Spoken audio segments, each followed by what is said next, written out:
이번 주부터는 우리가 다윗의 일생을 통해서 다윗의 신앙을 이렇게 바라보는 그런 말씀을 함께 나누고자 합니다. 아브라함과 다윗의 자손 예수 그리스도의 계보라는 말씀이 마태복음 1장 1절에 있는 말씀입니다. 이 마태복음 1장 1절은 하나님의 은혜의 세계를 말하고 있습니다. 그래서 아브라함의 은혜가 있고 그리고 다윗의 은혜가 있습니다. 그리고 그 은혜의 합이 예수 그리스도이죠. 그래서 예수 그리스도는 구약에 아브라함에게 주신 은혜, 그리고 다윗에게 주신 은혜, 그 은혜 더하기 은혜가 예수 그리스도입니다. 그 은혜의 충만함으로 모든 죄를 덮고 그 모든 죄악을 기억하지 아니하고 모든 불의를 씻어 주시는 것이죠. 마태복음 1장 1절의 세계를 우리는 교회의 세계라고 얘기합니다. 교회는 은혜의 공동체죠. 그래서 양육강식 또 권선징악의 테두리를 벗어나서 하나님의 은혜의 세계를 경험할 수 있는 것이 교회입니다. 그래서 믿음의 조상 아브라함, 그리고 왕의 유업을 받은 다윗의 은혜, 그래서 하나님의 나라 예수 그리스도를 살아갈 수 있도록 부르셨습니다. 태초에 하나님이 천지를 창조하시니라, 창세기 1장 1절에 믿음이 있습니다. 이 믿음은 창조 질서의 하나님의 세계, 창조 질서를 표현하고 있습니다. 우리가 세상의 본질이 뭘까? 그 세상의 본질을 이해하는 데 있어서 이 창세기 1장 1절의 말씀은 굉장히 유용합니다. 그 본질이 뭐냐면 보이지 않는 하나님이 보이는 하늘과 땅을 창조하셨다는 겁니다. 세상에는 순서가 있습니다.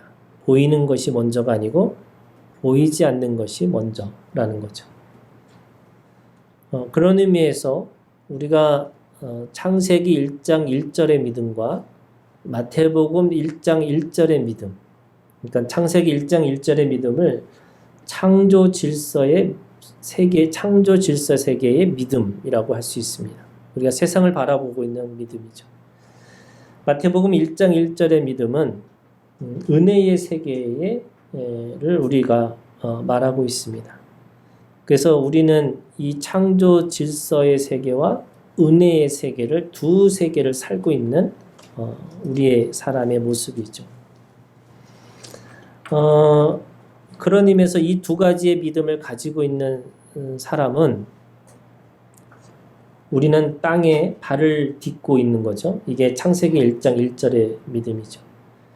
그러면서 하늘을 향해 마음을 둡니다. 이게 마태복음 1장 1절의 믿음이에요. 그래서 오늘도 주님이 걸어가신 십자가를 살아갑니다. 이것이 우리의 현실의 모습입니다. 이들을 하나님의 사람들이라고 부르고 그리스도인이라고 부르고 있습니다. 그런데 구약에서도요, 그리스도인이라고 불릴 수 있는, 다시 말해서 그 은혜의 세계를 살았던 사람들이 오늘 우리가 이 읽은 마태복음 1장 1절에 이 아브라함과 다윗의 자손 예수 그리스도의 계보라고 하는 이 말씀 안에 이 두 사람이 다 나오는 거죠. 이 둘 중에서도 특별히 마태복음은 예수 그리스도의 이 계보가 다윗의 족보, 그리고 동시에 다윗의 자손으로 예수님을 표현하고 있습니다. 마태복음의 족보가 있죠. 계보에 보면은 계보가 14, 14, 14로 나눠져 있습니다. 이스라엘 사람들에게는 이 아라비아 숫자가 있는 게 아니고요. 이 문자가 숫자를 대신했습니다. 그러니까 14, 14, 14라는 이 14의 의미가 뭐냐면 다윗이라는 숫자입니다. 그러니까 다윗의 이 글자를 의미하고 있기 때문에 이 14라고 하는 것을 구별한 이유는 바로 예수님이 다윗의 후손이고 또 다윗의 계대를 이어받았다라고 이야기하고 있는 겁니다. 마태복음의 주제가 왕으로 오신 예수님입니다. 그러니까 왕이 누구냐? 바로 다윗이죠. 그러니까 예수님은 제2의 다윗의 왕으로 오셨다라는 것을 이 마태복음 1장 1절에서부터 시작하고 있는 겁니다. 우리 모두는 이 왕의 족보, 이 왕의 계보, 왕의 계대를 함께 이어가는 사람들이죠.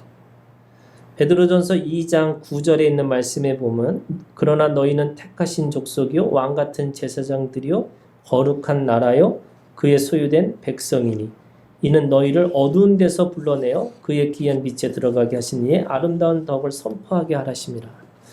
우리가 왕같은 제사장입니다. 우리가 믿음의 조상이라고 하는 아브라함, 하나님은 그 아브라함을 믿었기 때문에 의로 여기신 거죠. 그리고 그 아들 이삭을 드림으로 인해서 그 씨가 그 대적의 성문을 차지할 것이라고 말씀하셨습니다. 이것이 아브라함의 은혜입니다. 은혜라는 말은 선물이죠.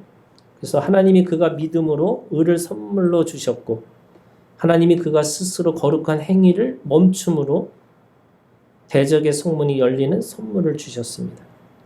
그래서 아브라함의 은혜가 무엇이냐면 하나님의 자녀, 하나님의 백성, 하나님의 소유가 됐다는 말씀입니다. 그러면 다윗의 은혜는 무엇일까?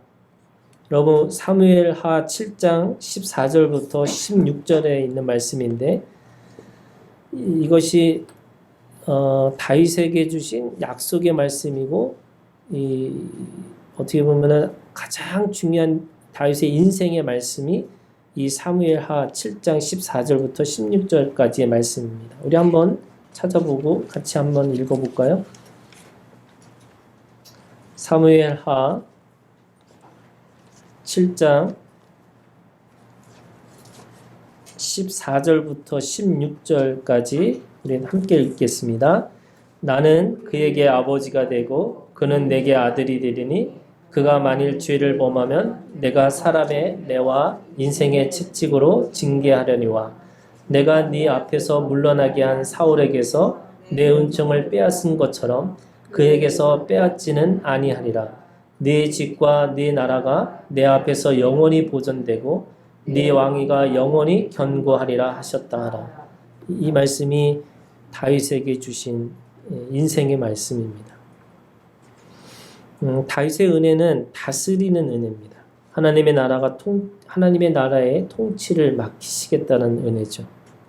우리는 이것을 하나님의 후사, 하나님의 장자 또는 하나님의 청지기라고 할 수 있습니다.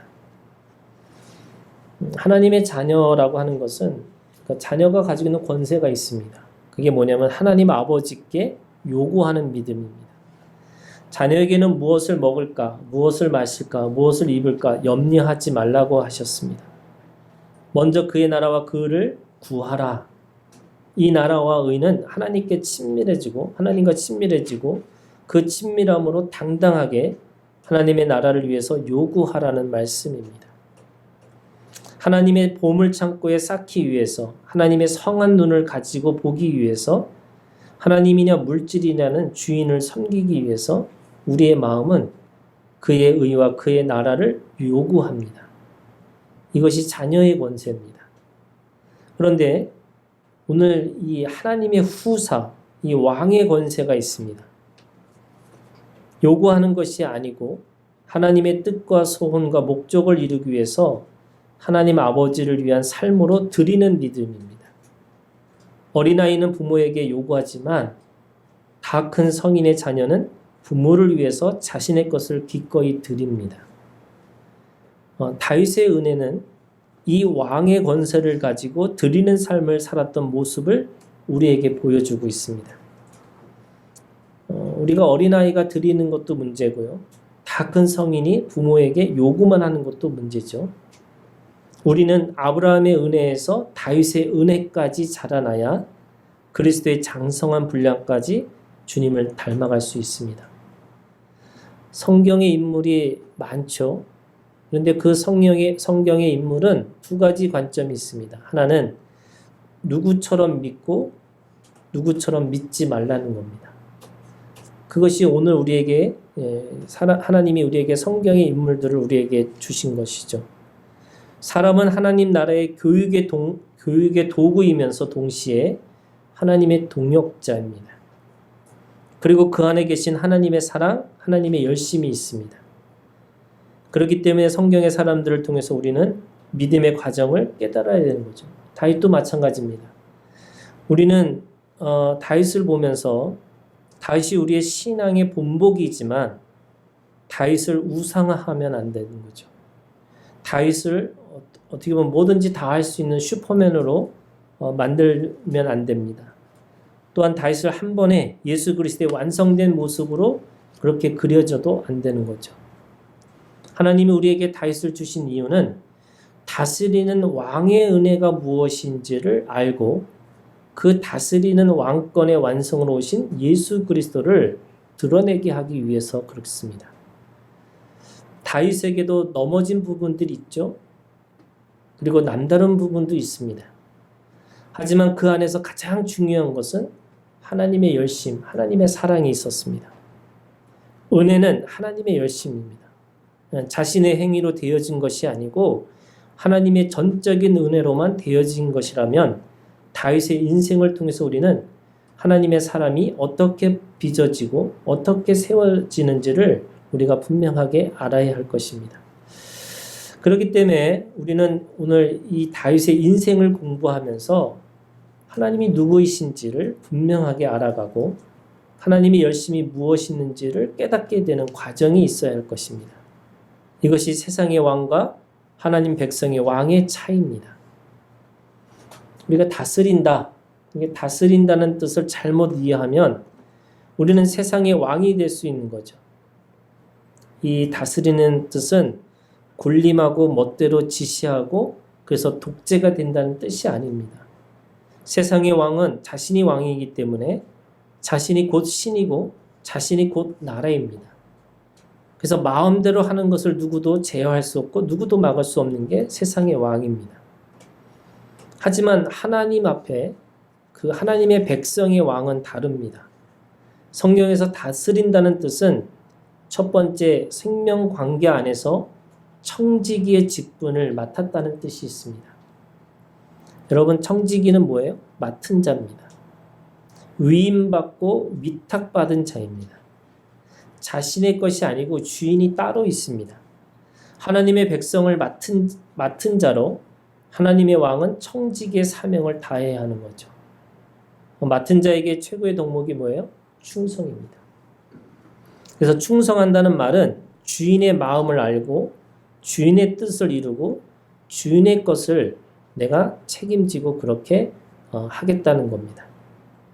그래서 함부로 대하고 마음대로 할 수 없는 이유가 충성스러운 청지기 때문에 그렇다는 겁니다. 여러분, 5달란트, 2달란트 남긴 종에게 주인이 뭐라고 그러냐면 착하고 충성된 종아 이렇게 얘기합니다. 또 남기지 못한 1달란트를 받은 종에게는 악하고 게으른 종아 이렇게 얘기합니다. 누가 착하고 누가 이 악하다고 할 수 있을까? 충성스럽고 게으른 것은 이해가 되는데 왜 착하고 악하다는 말을 했을까?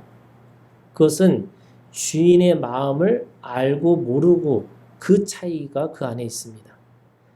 종이 주인의 마음을 잘 아는 자를 착하다는 것이고 주인의 마음을 모르는 것을 악하다고 이렇게 얘기하는 겁니다.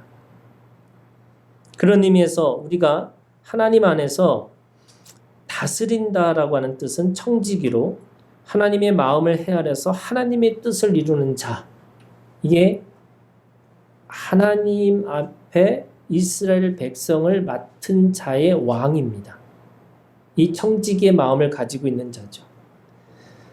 두 번째는요, 성경에서 다스린다는 뜻은 생명 관계 안에서 하나님의 뜻을 이루기 위해서 생명을 돌보고 보살핀다는 뜻이 있습니다.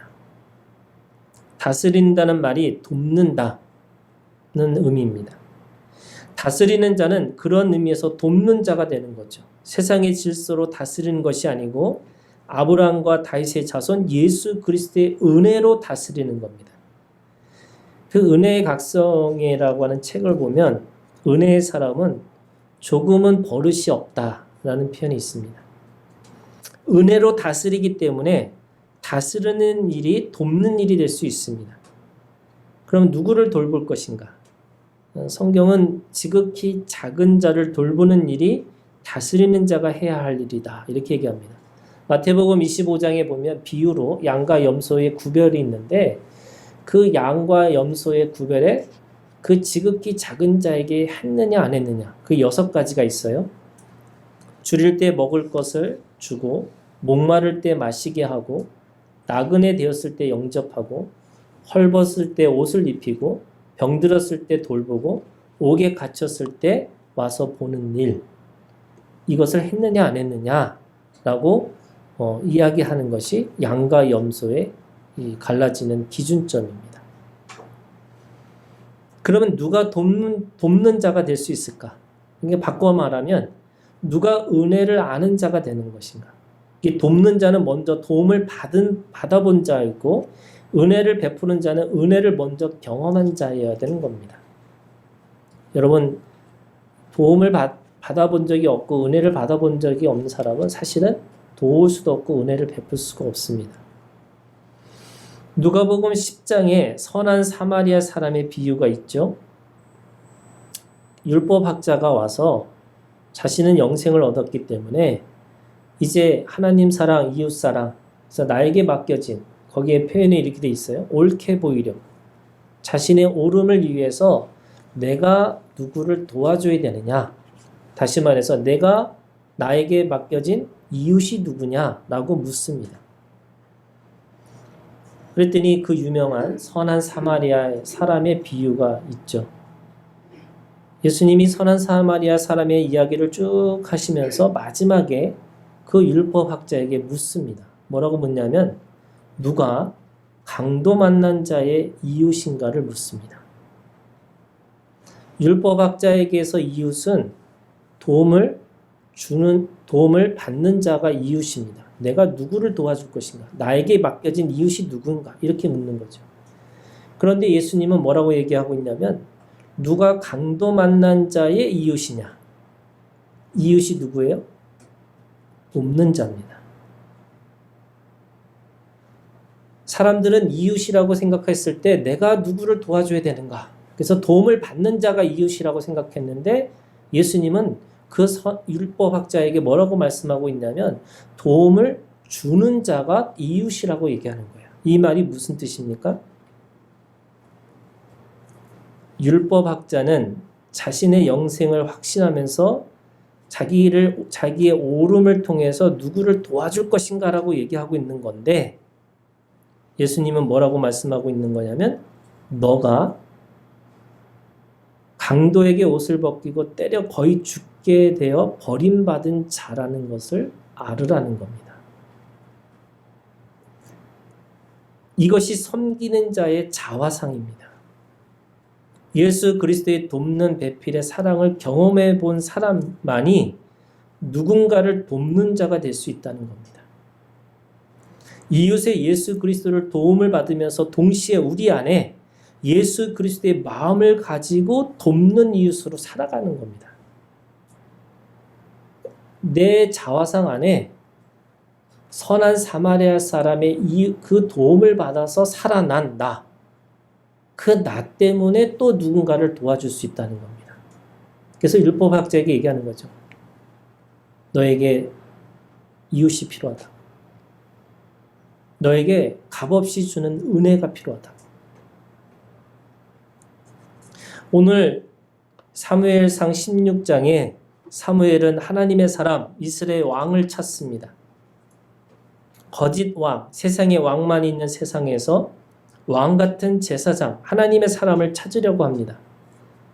그런데 사무엘상 16장 1절 하나님은 이스라엘에서 가장 작은 도시 베들레헴에 한 왕을 보았다고 말씀하셨습니다. 하나님이 보시기에 다윗은 이미 왕이었습니다. 뭔가 자질을 가지고 있었기 때문에 왕이 아니라 이미 그가 왕이었습니다. 근데 사무엘은 두려웠죠. 왜냐하면 베들레헴에 이 이새의 집안에 왕이 있다면 이스라엘에게는 두 왕이 동시에 함께 존재하기 때문에 그렇습니다. 사울 왕은 그 당시에 최고의 왕이었고 누구도 흔들 수 없는 왕권을 쥐고 있는 실세였습니다. 하지만 하나님은 사울 왕을 버리셨습니다. 왜 하나님은 사울 왕을 버리셨을까? 처음부터 그런 것은 아닙니다. 하나님은 처음부터 사울을 버리신 것이 아니고 사무엘상 10장 1절에 있는 말씀에 보면 사무엘은 사울의 머리에 기름을 부어서 그 기업의 지도자로 세우셨습니다. 누가 세우신 거예요? 하나님이 세우신 겁니다. 24절에 이스라엘 백성들이 왕의 만세를 외쳐 부릅니다.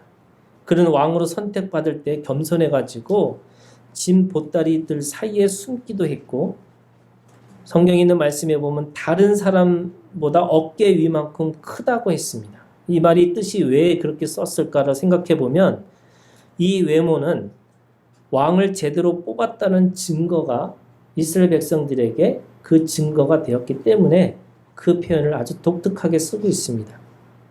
다른 사람보다 어깨 위만큼 크다. 하나님이 보시기에도 사울 왕은 왕으로서의 자질과 능력을 충분히 지니고 있었죠. 그건 하나님의 선택이었고 하나님의 사람에게 인정받은 이스라엘 왕이었습니다. 근데 문제는 사울이 왕이 되고 나서의 문제입니다.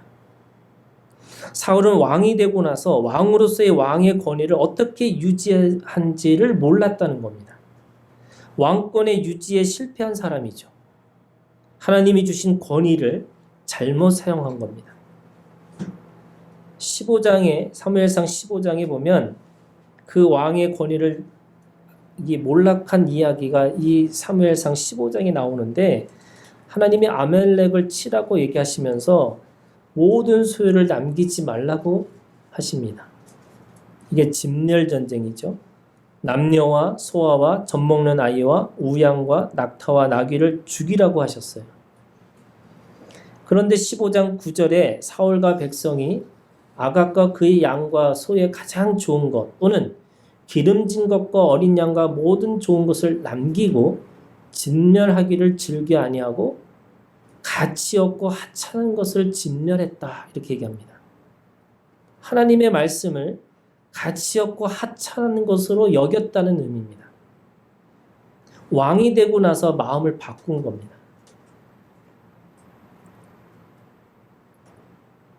이 모습을 보면서 하나님은요, 사울을 왕으로 세운 것을 후회하셨다 이렇게 말씀하세요. 하나님이 전지전능하시고 무소부재하시고 그래서 하나님은 뭐든지 다 어떻게 보면 능력이 있으셔서 다 하실 수 있다고 생각하는데 이 사울 왕을 하나님이 선택하시고 또 하나님이 그렇게 끌고 가시려고 했는데 오늘 말씀해 보니까 후회하셨다 이렇게 얘기합니다. 후회하신 이유가 뭐냐? 그가 돌이켜서 나를 따르지 아니하며 내 명령을 행하지 아니했다 이렇게 얘기합니다. 최악이죠.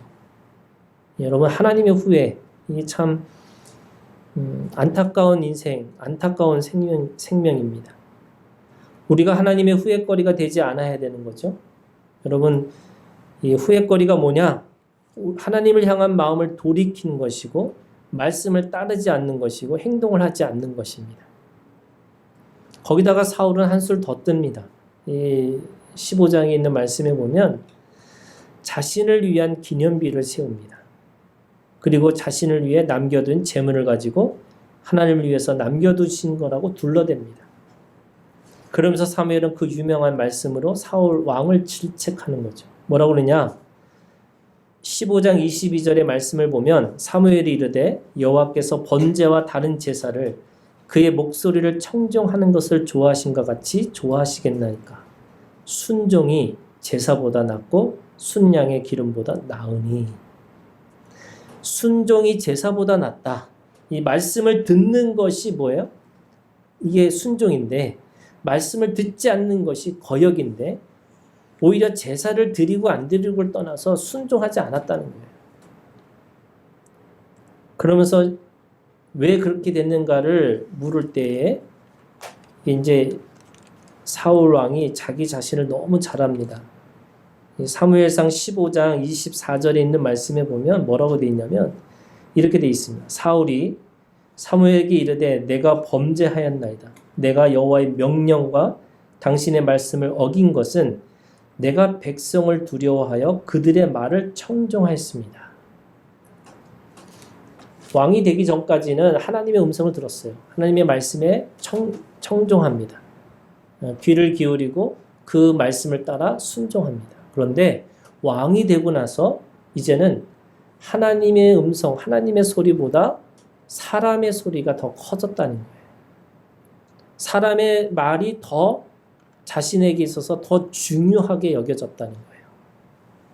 이것이 거역이고 이것이 바로 사울 왕의 죄입니다. 왜? 하나님의 목소리보다 사람들의 목소리가 더 크게 들리기 시작했을까?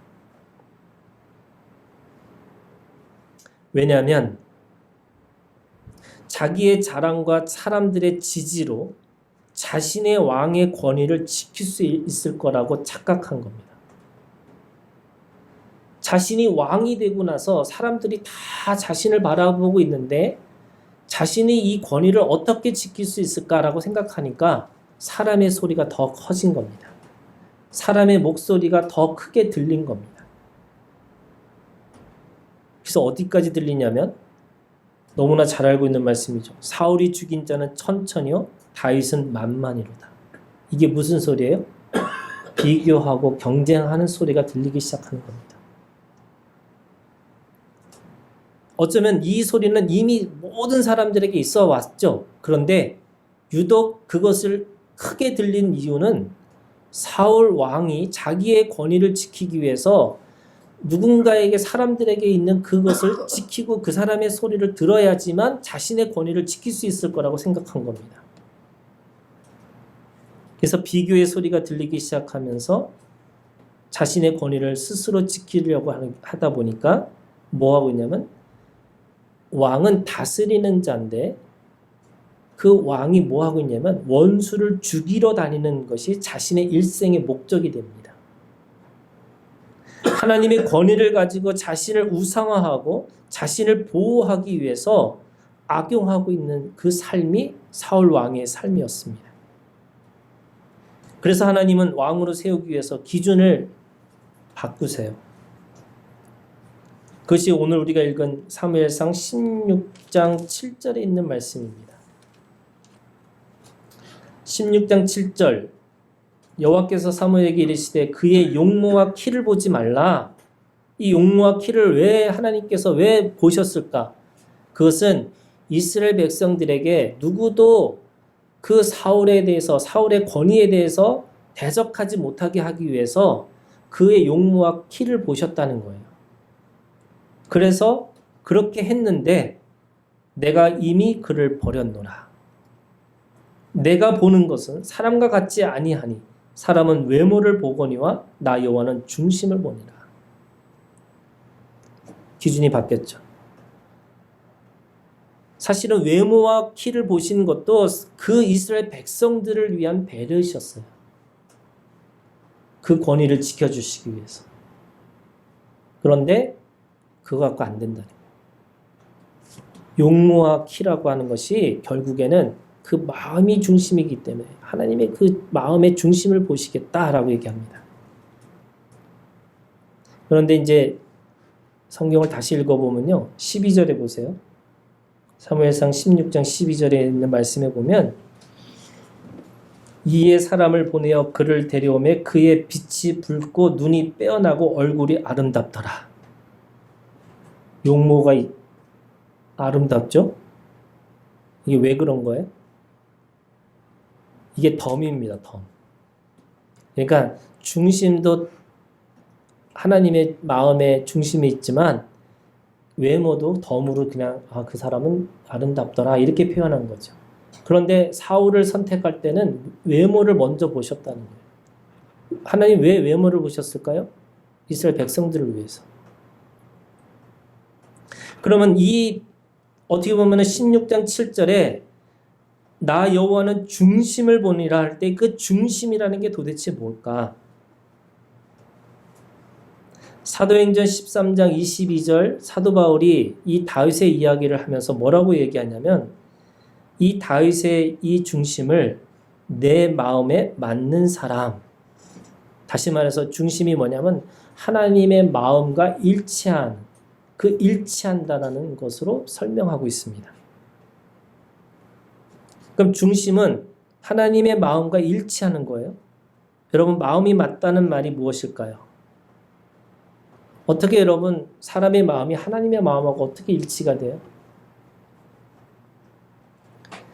그래서 어떻게 보면 이것조차도 우리는 우리의 마음이 다윗의 마음으로 가지기 위해서 뭔가를 계속 뭘 해야 된다고 생각하는 건데, 사실은 이 마음이 뭐냐면 마음의 씨고, 이 마음의 씨앗이 뭐냐면 마음의 근본이 바로 믿음입니다. 여러분, 믿음이라는 게 어떤 행위가 아니고요, 마음의 정함입니다. 그 마음에 정했다는 거예요. 어떻게 정했냐? 다윗은 믿음의 사람이라는 의미고, 그 믿음의 사람이 누구냐? 그것이 로마서 10장 10절에 있는 말씀입니다. 여러분, 너무나 잘 알고 있는 말씀이죠. 사람이 마음으로 믿어 의에 이르고 입으로 시인하여 구원에 이르니라. 마음으로 믿어. 이게 정한 마음이에요. 그래서 마음으로 믿는다는 말은 17절에, 여러분 17절에 있는 말씀에 보면, 우리가 읽지는 않았지만 믿음은 들음에서 나며 들음은 그리스도의 말씀으로 말미암으리라. 무슨 말이냐면 이 마음이라는 게, 내가 정한 마음이라는 게 어떤 거냐면, 그 믿음이라는 말은 결국 들음에서 시작한다는 거예요. 그러니까 귀가 열려 있다는 거예요. 사울도 처음에는 하나님 앞에 말씀에 자기 마음에 이 귀가 열려 있었습니다. 근데 문제는 뭐예요?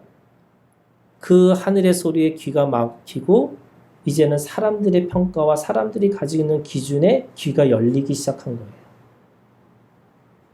그래서 믿음 없음이 된 거죠.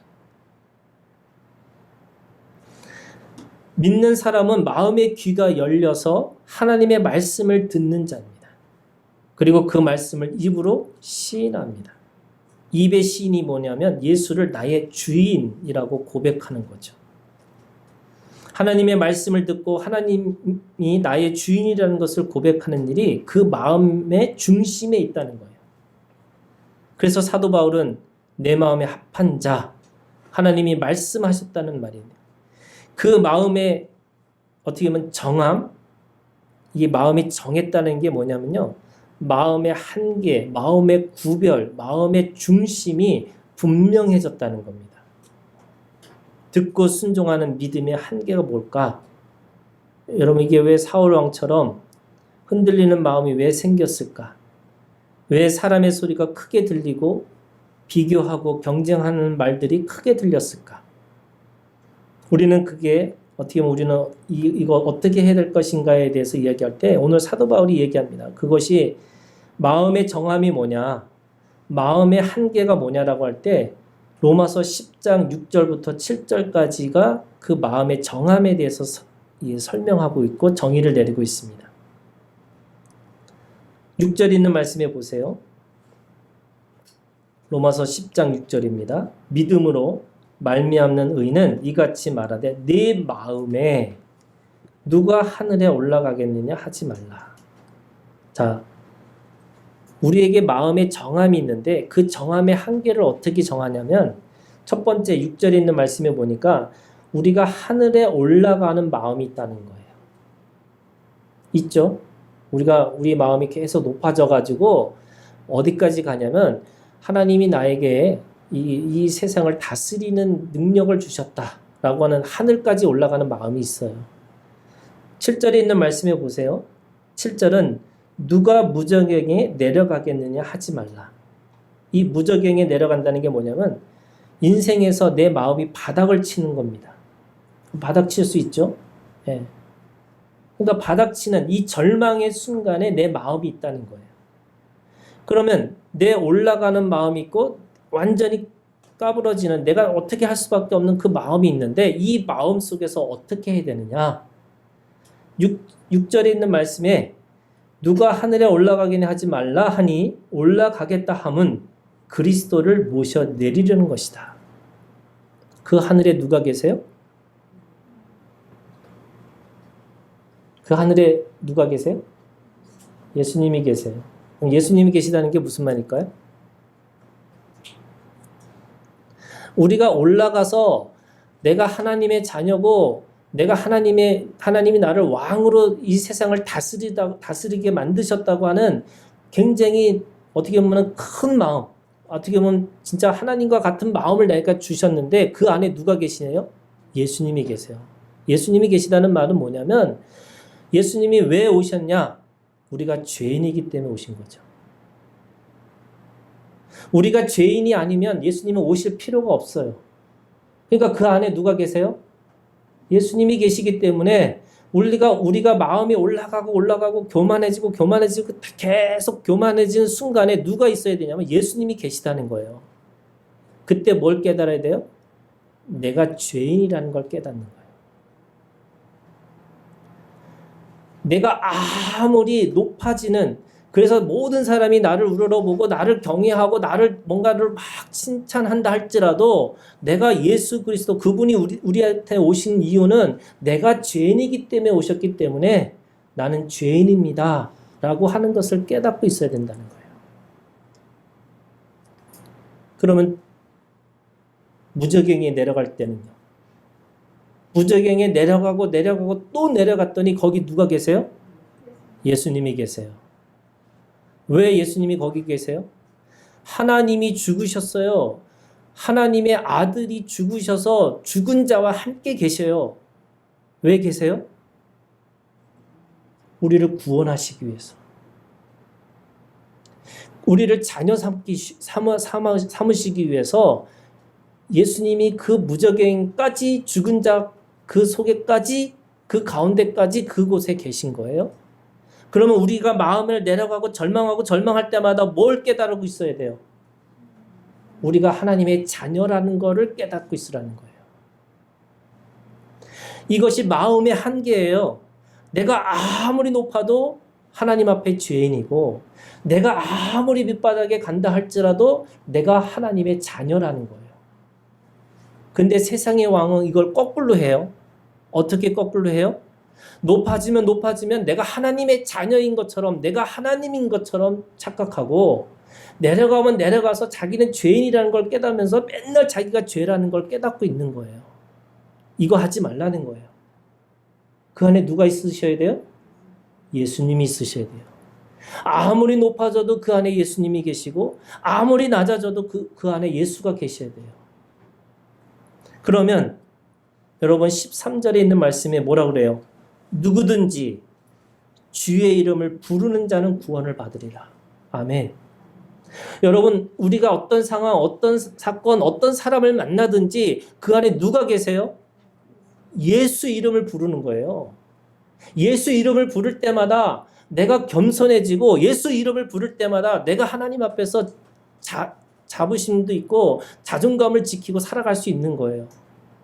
그런데 예수 없고 예수 이름 부르지 않고 계속 자기만 있으면 어떻게 보면은 사울 왕처럼 하나님의 소리가 아니라 계속 사람의 소리가 들리고 사람의 평가가 들릴 수밖에 없는 거죠.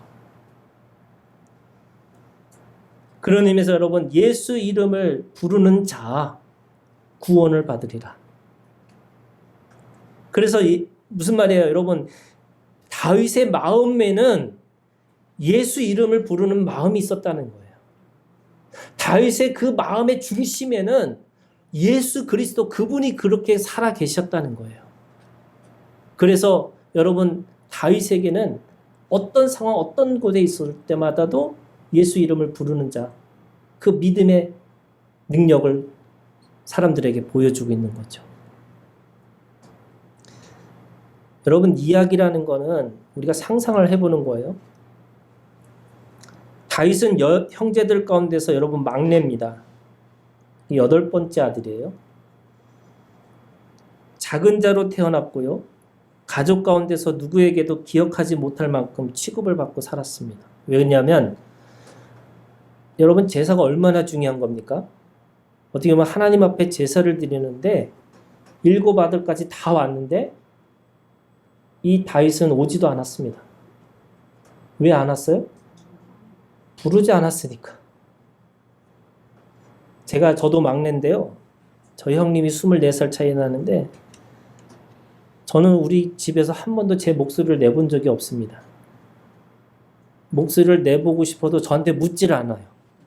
뭐 이사를 가는 것도 죄송합니다. 자기네들끼리 결정하고, 예, 뭐 한다 그러면 자기네들끼리 결정합니다.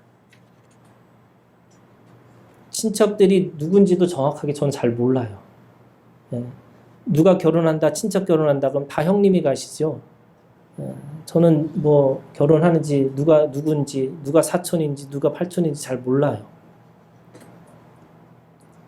그러니까 어떻게 보면 이 다윗도 그런 것 같은 사람이죠. 일하는 일꾼으로 당연하게 여겨집니다. 하지만요, 그에게는 하나님 아버지의 사랑으로 그것이 아무것도 아니라는 믿음, 마음의 중심이 있습니다. 그래서 서운하지도 않고 섭섭하지도 않습니다. 하나님 아버지의 사랑으로 그 모든 것을 넉넉히 이길 수 있는 마음의 중심이 있기 때문에 그래요. 왜요? 그때도 주의 이름을 부르는 거죠.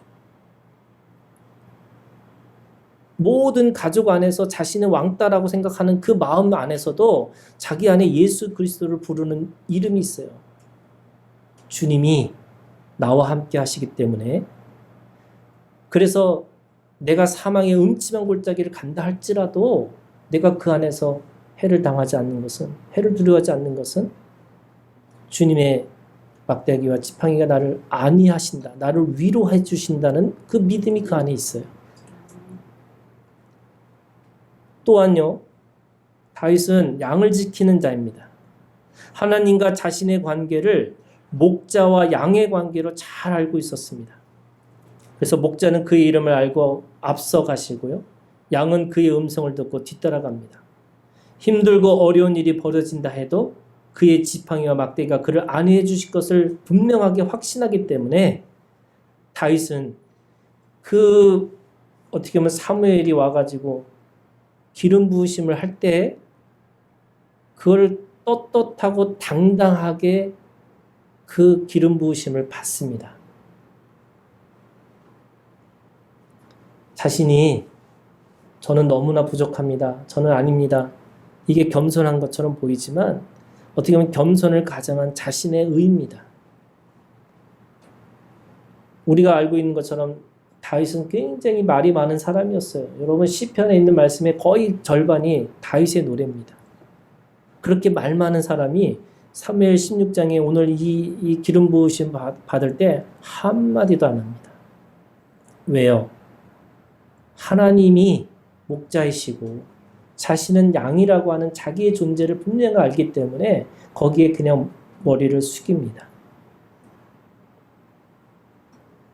그래서 자기의 기름 부으심이 어떻게 보면 내가 도저히 받을 수 없습니다 라고 하는 것이 아니라 하나님의 음성을 통해서 그냥 순종하고 복종합니다. 그래서 당당하고 떳떳하게 보입니다. 그 인생의 주인은 하나님이시기 때문에 하나님은 다윗의 그 마음을 보시고 다시는 후회하지 않을 것이라고 확신하면서 기뻐하시는 거죠. 다윗의 마음의 중심에는 항상 예수 그리스도의 이름을 부르는 그 간절한 마음과 그 영광의 입술이 함께 담겨져 있기 때문에 그렇습니다. 여러분 넘어져도 주님의 이름을 부르시기를 주님의 이름으로 축복합니다. 여러분 일어나서 내가 승리자로 그렇게 승리자의 노래를 부를 때마다 여러분 주님의 이름을 부르시기를 주님의 이름으로 축복합니다. 그래서 그 마음의 중심에 내가 어떤 상황, 어떤 것이 있다 할지라도 주님의 이름이 나를 살리실 거라고 하는 그 믿음이 오늘 있었기 때문에 왕 같은 제사장으로 하나님이 왕으로 그렇게 세우신 것을 믿고 오늘도 주님 앞에 그런 믿음의 사람들이 되기를 주님의 이름으로 축복합니다. 기도하겠습니다.